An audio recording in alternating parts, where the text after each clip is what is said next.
Okay, init ah.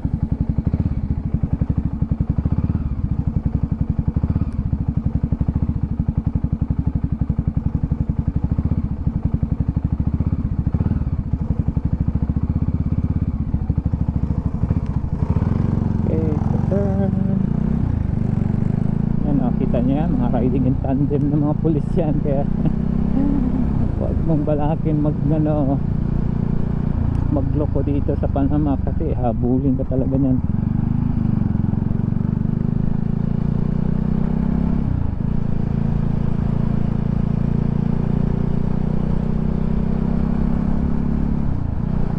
Kaya dapat ganyan ginagawa sa Pilipinas, no?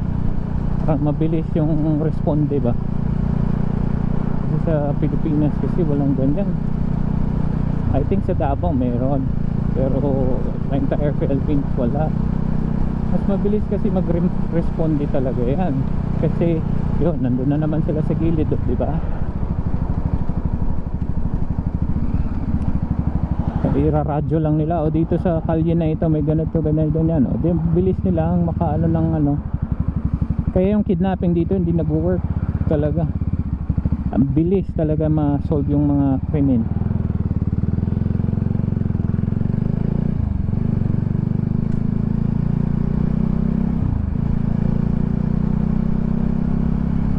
Kaya ang Panama is one of the most safety, no? Ganon. Safety is one of the most safe country in the Latin America. Dahil sa sistema ng kanilang kapulisan, ganyan dapat sana eh, diba?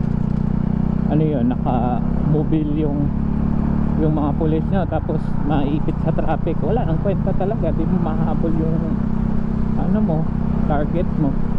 Unlike pag may ganyan, mga riding in tandem na mga pulis, lulusot-lusot lang sa traffic yan, diba? Mabilis ang response pa. So let's say, you know, I think perfect solution for those kind of crimen, diba? This is the Pan American Bridge, because this was built by the American under the time ng Panama Canal Zone. Yan o, kita nyo yan, kanal dagat. This is Pacific side of canal, and yung si other side naman yung Caribbean at Atlantic.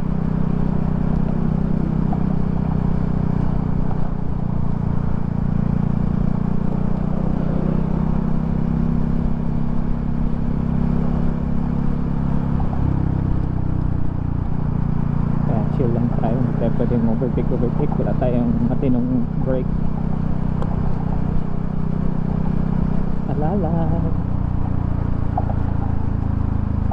Pwede magpabilis-bilis.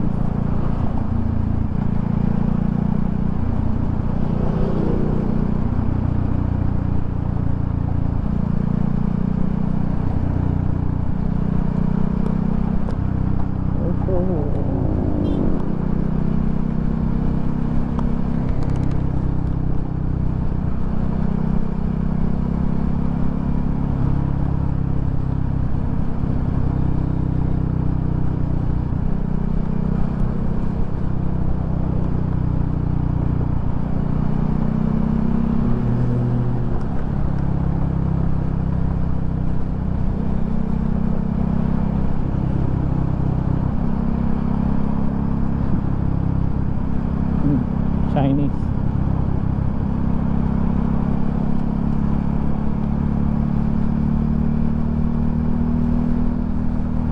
So tayo naman pupunta sa Veracruz. Chill lang muna tayo doon.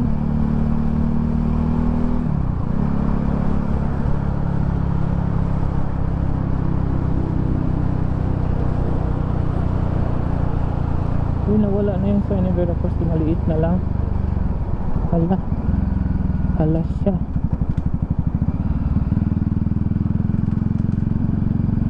Ito na tayo.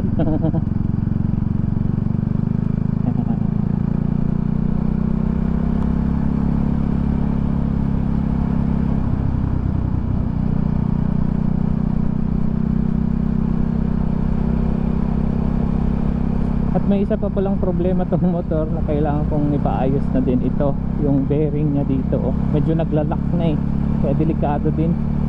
Kaalalay ako sa mga cornering, hindi ako nagbabangking-bangking kasi baka mag-lock, ayari.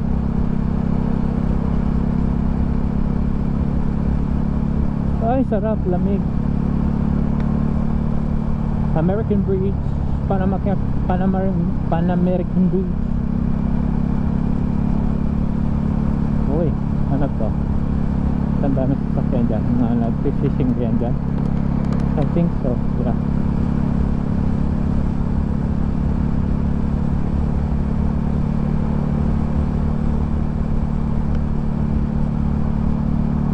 Okay,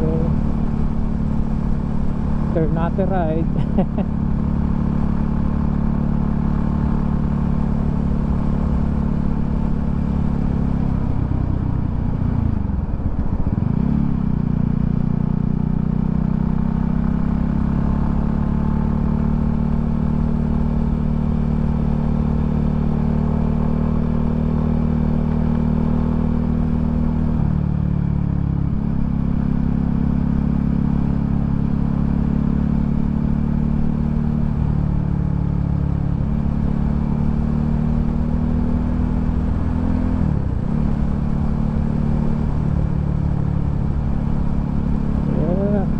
Takot pag dumaan dito sa gabi guys, kasi walang ilaw dito talaga. Walang ilaw dito.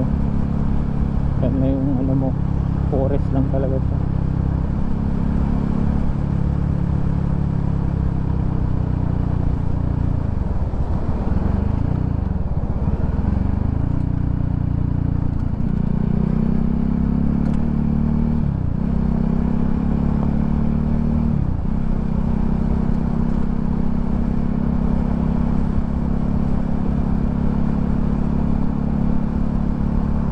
Okay, 70 kilometers per hour.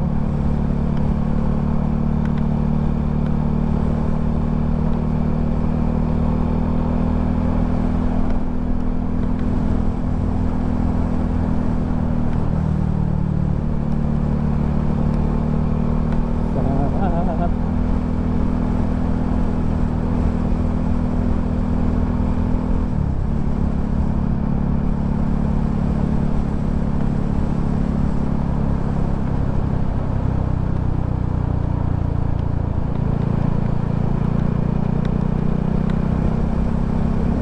Uy, iguana again. Iguana, iguana. Ayan.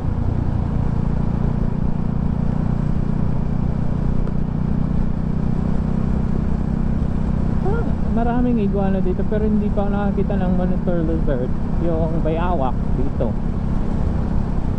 Pero iguana sobrang dami. Ang dami. Uy, high tide. Nice.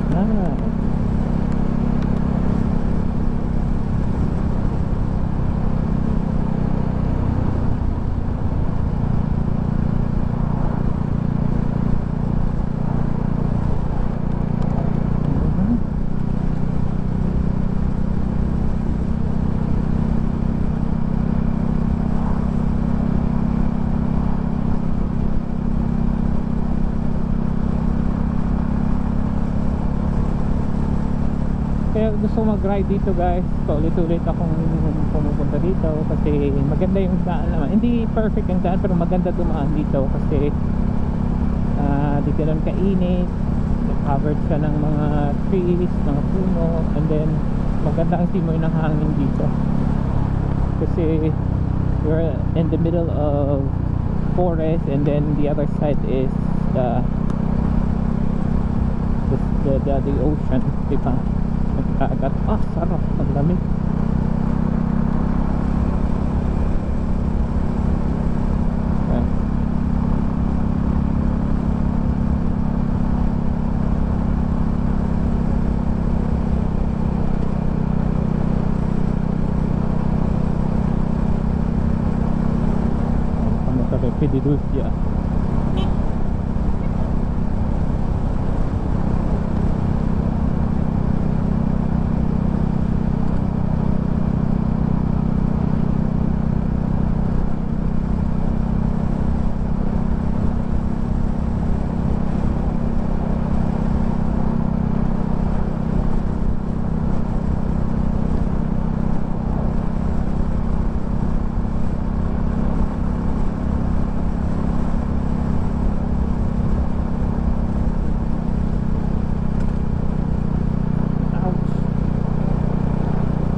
70, paalala, reminder.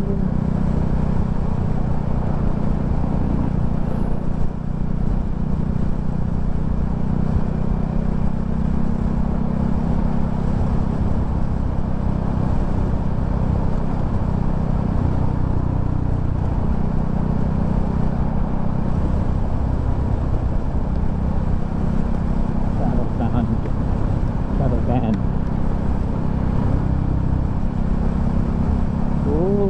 Malapit-lapit na tayo dun sa pinaka-destination natin, amigos. That's where we are going. Veracruz.